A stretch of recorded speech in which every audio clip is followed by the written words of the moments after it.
ආයිබෝන් පුතේ.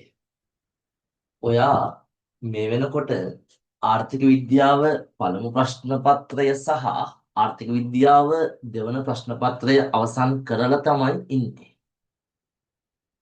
ඉතින් පැටියෝ මේ වෙලාවේ හිතන්න එපා ඉකෝන් MCQ අරසගේ මාකින් එකෙන් මගේ මෙච්චරයි හරි.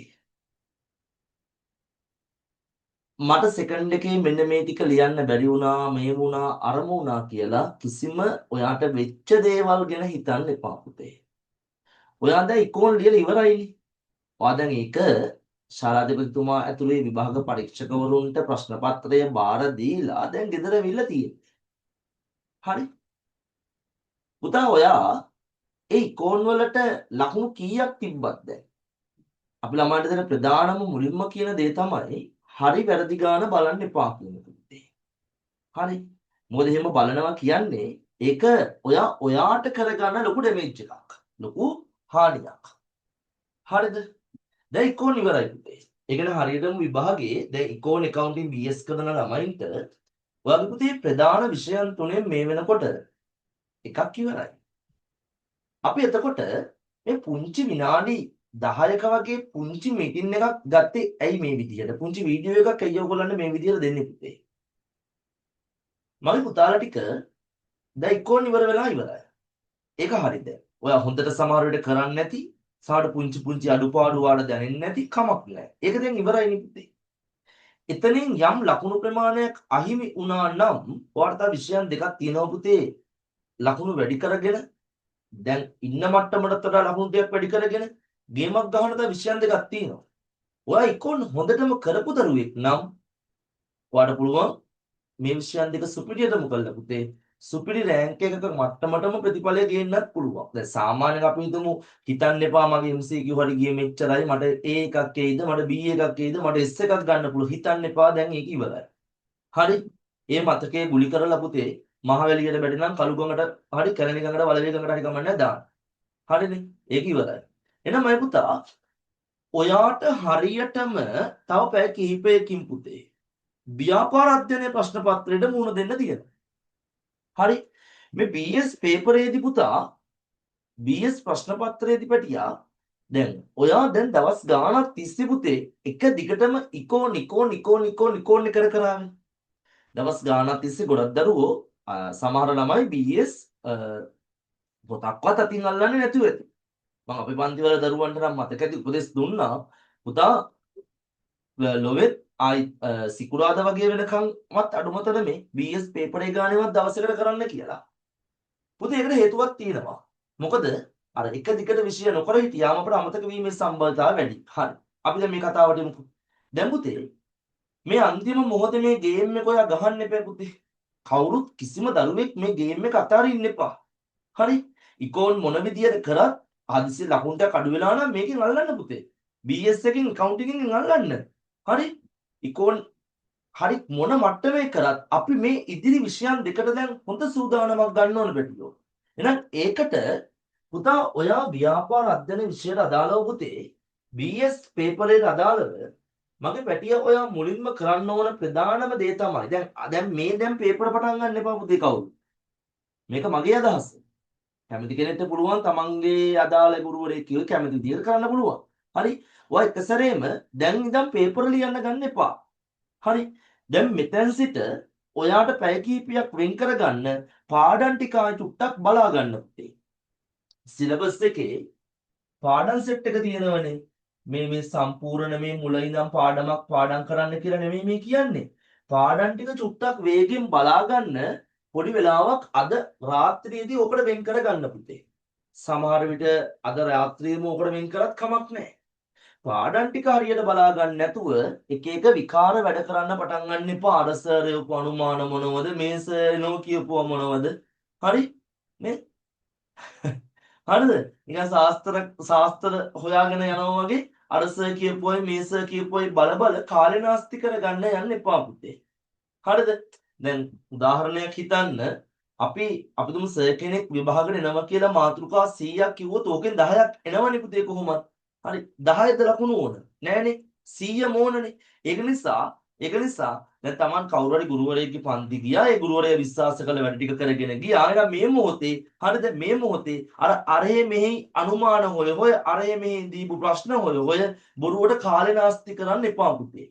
ලස්සනට සටහන් ටික මුල ඉඳන් අගට රිපීට් කරන්න. මතක් කරගන්න. පාඩම් 18 මතක් කරගන්න පුතේ. මර වගේ ප්‍රශ්නකට දෙයකට හිර වෙලා ඉන්න යන්න එපා. හරිද? ප්‍රශ්නකට දෙයකට හිර වෙලා ඉඳලා බොරුවට මේ ලකුණු කීපයක් අරන් එන්න යන්න එපා. සම්පූර්ණ පේපරේ ලියන්න පුතේ. හරි? පැහැදිලිද? සර්ලා පේපරේ හදන්නේ හරි? රයිට්? ඒරල් පේපරේ හදන්නේ පුළුවන් තරම්ම තියරි පාඩම් ටික ફોකස් කරලානේ පුතේ. අමතර කරුණු කීපයක් තියෙනවා. හරි? පුළුවන් තරම් සිලබස් එකේ පාඩම් ටික තියෙන එහෙනම් පාඩම් ටික බලා ගන්න පුතේ මේ වෙලාව පුළුවන් තරම් යොදා ගන්න. වෙලාව නාස්ති කරන්න එපා පුතේ. හරි? පුළුවන් තරම් ඉක්මනින් පාඩම් ටික නැවත බලා ගන්න. හරි? අද ඕකට වෙන් කරගන්න පුතා. හරි? එතකොට හිතන්න එපා. සමහරවිට හිතෙනවා නේද පුතේ? කොච්චර හිතන්න නැතුව ඉන්නේ කියත් හිතනවා. ආයෝ ඉකෝ නරමුණා මේ හිතන්න එපා. ඒක අමතක කරලා දාන්න. හරි? ඒක ඉවරයිනේ පැටියෝ දැන්. ඒක හිත ඉන්න ගියොත් අපි පරදිනවා පුතේ ඊළඟ විෂයන් දෙකේදී. සමහර විට සමහර ළමයි මම මේ පෞගේ ළමගේ අත්දැකීම් වලින් කියන්නේ. සමහර ළමයි හිතනවා මාර වැඩේ මට ඉකෝන් පොඩ්ඩක් අවුල් වුණා මට ඉකෝන් කෙලවෙයිද දන්නේ නැහැ කියලා හිතින්දලා බලනකොට ඒක ගොඩ ගිහිල්ලා ඒ ගැන හිතන්න ගිහිල්ලා අනිත් දෙක අවුල් වෙලා. ඒක නිසා පුතේ හිතන්න එපා මට අවුල් වෙයිද මට මොකක් වෙයිද දන්නේ නැහැ මං හොඳට කරාද දන්නේ නැහැ කිසිම දෙයක් ඒ ගැන හිතන්න එපා. ඔයා දැන් BS එකට රෙඩි වෙන්න. හරි? මොකද අපිට පැය කිහිපයක් තියෙන්නේ පුතේ. අද රෑ හෙට දවස. එච්චරයි. අනිත් පාන්දර 8:00 වෙනකොට ෆස්ට් එක පටන් ගන්නවා. ඔයා 6:00 වෙද්දි සමහරු ගෙදරින් යාවි. සමහරු ඊට කලින් යාවි. එහෙනම් මහ වෙලාවක් අපිට මේ ગેප් එකේ නෑ පුතේ. අපිට මෙතන තියෙන හරි සීමිත කාලයක්. මෙන්න මේ කාලය හරියට කළමනාකරණය කරපන්. හරි? මේ කාලය හරියට මැනේජ් කරපන්. පාඩම් 18 හරියට මුලින් ඉඳන් අකට මතක් කරගනින් පුතේ. පාඩම් ටික බලාගනින්. ඊට පස්සේ හෙට දවසේදී පුතේ. හරි? හෙට දවසේදී පුළුවන් තරම් try කරන්න පුතේ. පුළුවන් තරම් පළමු ප්‍රශ්න පත්‍ර ලියන්න. හරි? ෆස්ට් පේපර්ස් ලියන්න බල try කරන්න පුතේ. හරි? පුළුවන් තරම් කරන්න. එතනදී පුතා MCQ ප්‍රශ්න 30 තියෙනවනේ. ඔන්න ඔය ප්‍රශ්න 30 පුතේ හරි පරිස්සමට ඉලි ගහන්න. හරි පරිස්සමට නිවැරදි පිළිතුර තෝරන්න. තෝරලා මතකතුව අංක ලියන්න ඕන අර හිස්තනේ. හොඳේ? ඒ උපදෙස් පිළිපදින්න හරියටම. හරි? හරියටම පුතේ ඉලි ගහන්න තිය කරන්න පරිස්සමෙන්. මොකද ඒක ෆස්ට් එකට ලකුණු 60ක් පුතේ. මම මේ අද කතා කරන්නේ ෆස්ට් එක ගැන. මම සෙකන්ඩ් එක ගැන වෙනම කතා කරන්නම් ෆස්ට් එක උරුණාට පස්සේ. හරි? පරිස්සමෙන් MCQ ටික කරන්න හේතුව තමයි පුතා ඒ එකකට ලකුණු දෙකක් නේ. ඒතර එයින් 10ක් විතර වරද්ද ගත්තොත් ගෙඩියටම ලකුණු 20ක් නැති වෙලා. ඒක නිසා ෆස්ට් එකේ ලකුණු 100න් හරි ලකුණු 60ක්ම තියෙන ඉදි ගන්න 30ටනේ. ඒක පරිස්සමෙන් රෑන්ක් එකක් හිතන් ඉන්න එකෙක් 28ක් 29ක් 30ක් ලයින් කරන්න පුතේ කොහොම හරි හිමීට අසීමිතව ස්ලෝ කරන්න යන්නත් එපා ඉතින්. ප්‍රශ්න ටික කරගෙන යන ප්‍රැක්ටිස් වෙලා තියෙන විදියට. ඒතර හෙට දවසේ පුතේ අනිවාර්යයෙන්ම මගේ පුතා පසුගිය විභාග ප්‍රශ්න ටික බලන්න පුතේ. හරි? ඒ වගේ ප්‍රශ්න පත්‍රවල හරි පළමු ප්‍රශ්න පත්‍රය බලන්න පුතේ. ඒක සාමාන්‍යයෙන් ඉතින් 2024 23 22 21 20 වෙලාව තියෙන විදියත් එක්ක ඒක බැලන්ස් කරලා කරන්න මගේ පැටවු ටික. හරිද? පසුගිය විභාග ප්‍රශ්න ටික අනිවාර්යෙන් බලන්න පුතේ. ඒක වටිනවනේ පුතේ. මම දෙයක් කියනවා මේ මෙතන මේ කරන්නේ අනුමාන කියලා දීමක්වත් පාඩම් ඉගැන්විල්ලක්වත් මුකුත් නෙමෙයි පුතේ. හරි? ඔයා මේ පැය කිහිපෙ මේ ටික කරමු. හරි? මේ ටික කරන්න මගේ පැටවු ටික.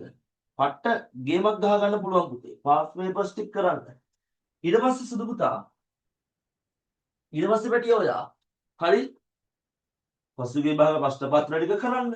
ඊට පස්සේ පුතේ ඔයාලට ඔයාලගේ සර්ලා ඉස්කෝලේ ටීචර්ලා නේද ඉස්කෝලේ සර්ලා මැඩම්ලා දීපු මොඩල් පේපර්ස් එතන පුතේ ආන් ඒවට බහින්න පුතේ පාස් පේපර්ස් එක්කම අපි දුමු පාස් පේපරයක් කරනවා මොඩල් පේපරයක් කරනවා එහෙම හරි ඔයාලට සර් ලියපු පේපර්ස් ඇති පළාත් පේපර්ස් ඇති ඕවා ඇති ඒ සෙට් එකක් කරන ගමන් පුතා ඔයගොල්ලෝ ගොඩාක් අය අතපසු කරගන්න වැදගත් පේපරයක් තමයි පුතේ 2019 මොඩල් පේපරේ. ඒකනේ අපේ ඉතින් පස්සේ සිලබස් එකේ ප්‍රශ්න හැදෙන ස්ට්‍රක්චර් එක පෙන්නපු පේපරේ. ඒව කරන්න බැටිව අන්තිම මොහොතේ. ජාතික අධ්‍යාපන ආයතන පේපරේ කරන්න පුතේ. හරි? ජාතික අධ්‍යාපන ආයතන පේපරේ 2022 එක. ඒ වගේ හොඳ පේපර්ස් තියෙනවා පුතේ. මේවා මේ ඔයගොල්ලෝ හැමෝගාම තියෙන පේපර්. ඒව කරන්න පැටියෝ. පළාත් පේපර්ස් ටිකක් ඔයා හදා ගන්න. දැන් අදර පාඩම් ටික මතක් කරගෙන හෙට දවසේ කරන්නේ මම මෙන්න මේ පේපර් 10 කරනවා කියලා ප්ලෑන් එකක් හදාගන්න පුතේ. හරි? ඒ ප්ලෑන් එක හදාගෙන මේ පේපර් ටික ඉවර කරන්න පුතේ හෙට දවසේ. හරි? පැහැදිලිද? ඔය හිස්තැන් පුරවණේ මේ අමාරු වෙන අපි මේ පන්ති නතර කරන්න කලින් මතක ඇති ඔයගොල්ලන්ට හිස්තැන් පුරවණේ මෙහෙම පුරවන ක්‍රම කියලා දුන්නා පුතේ. මම ඒක කියන අවස්ථාවක් කරගන්නේ නැහැ. හරි? මොකද ඒක නේද? නීති රීති වල පටහැනික වැඩන්නේ. අපි කලින් කියලා දීපු ඇති පුතේ ඕන තරම්. අපි channel එකේ පේපර් සාකච්ඡා කරපු ඇති. ඒවත් උදව් ගන්න ඕන ළමෙක් ඉන්නවනම්. හරි? මේ ගේම් එක සුපිරි ගේම් එකක් කරන්න නම් පුතේ හරියට ප්ලෑන් එකක් තියෙන්න ඕන. අපි එතකොට අද දවසේ ඔයගොල්ලන්ට කරන්නේ මේ ප්ලෑන් එක. හරි? අපිට එක දවසේ පුතේ තියෙන්නේ මේකට. මේ දවස් ගණන්, සති ගණන්, මාස ගණන් ඉස්සරහට ප්ලෑන් කරන්න බෑ අපිට. කාලයක් නැහැ අනිත් පේපරේ. එහෙම කියලා ලොකු පීඩනයක් ගන්න එපා. මනස රිලැක්ස් කරගන්න. මම මේ ගේම් එක ගහනවමයි කියලා හිතා ගන්න. අනිවාර්යෙන් සුපිරියරම පාඩම් 18 බලන්න. හරිනේ? පාඩම් 18 අනිවාර්යෙන් බලන්න. ඕක නොබලා පේපර් කරන්න යන්න එපා. මොකද ඔයගොල්ලෝ ඉක්ෝන් වලට කළා දැන් පුතාට අමතක වෙලා ඇත්තේ සමහර ඒවා.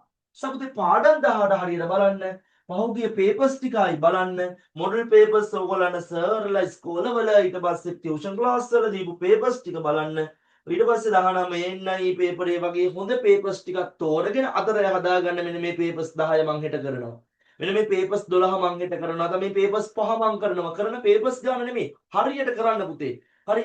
ඊට පස්සේ පුළුවන් නම් හෙට රාත්‍රියේදීත් පුතා ආයි චුට්ටක් පාඩම් ටික චුට්ටක් බලලා යන්න ඉතින්. හරි.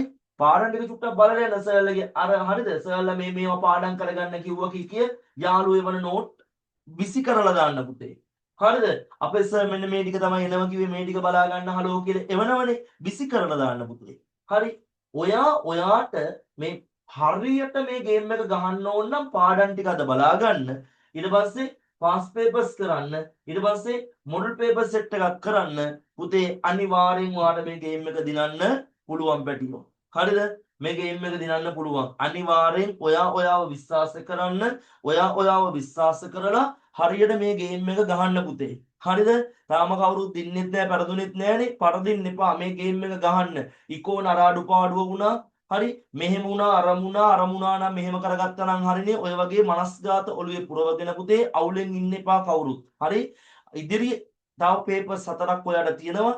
හරි BS එක IT කරන ළමයින්ට නම් තාම අනිද්දා තමයි විභාගේ පටන් ගන්න. එතකොට හරි මේ සෙට් එක හරියට ප්ලෑන් කරලා පුතේ මේ පැය ටික උපරිම කාර්යක්ෂමතාවයෙන් වැඩ කරන්න පැටියෝ අනිවාර්යෙන් මේක ගහන්න පුළුවන් ගේම් එකක්. මේක දිනලම ඉවර කරන්න ඕන මගේ පුතා. හරිද?